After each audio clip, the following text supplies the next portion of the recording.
রাজনৈতিক প্রোগ্রাম করতেও আসি নাই এবং কোন মত বিনিময় সভা জনসভা করতে আসি নাই। আজকে এত ঘরোয়া পরিবেশে করতাম না, অনেক বড় করেই করতাম। আমরা শুধুমাত্র যে কাজ করা শুরু করেছি উপজেলার জন্য, মানুষের জন্য, জেলার জন্য, এবং আমাদের জায়গা থেকে যে এই চেষ্টাটা সক্ষমতাটা শুরু হয়েছে এটা আপনাদেরকে জানাতে এসেছি। আমরা আজকে থেকে 1-1.5 বছর আগে কিন্তু এই পথের প্রতীক ছিলাম না। এখানে অনেকেই আছেন যাদের আসলে আমি সন্তানের বয়সী, নাতির বয়সী হইতে পারে, এমন দেখছেন আছেন নাতির বয়সী, আবার অনেকে হয়তো ভাইয়ের বয়সী। আমরা পড়ার টেবিলে ছিলাম। ঢাকা বিশ্ববিদ্যালয় থেকে আমি অনার্স মাস্টার শেষ করে বিসিএস এর জন্য পড়া করতাম। প্রিলিমিনারি দিয়েছি, রিটেন দিয়েছি, ভাইভা ছিল। প্রত্যেকদিন মানে লাস্ট 1.5 বছর এই অভ্যুত্থানের আগে, ইভেন আন্দোলন শুরু আগের দিনও আমি মনে হয় 13-14 ঘন্টা পড়াশোনা করছি।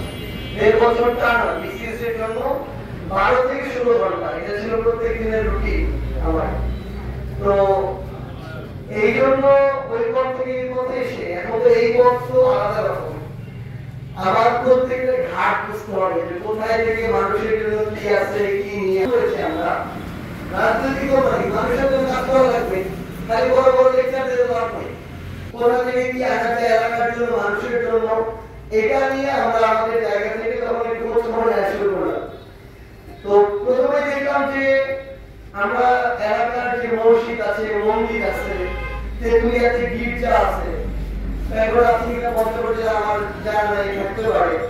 তো এগুলোর জন্য আমাদের সংস্কারের বা উন্নয়ন করা দরকার।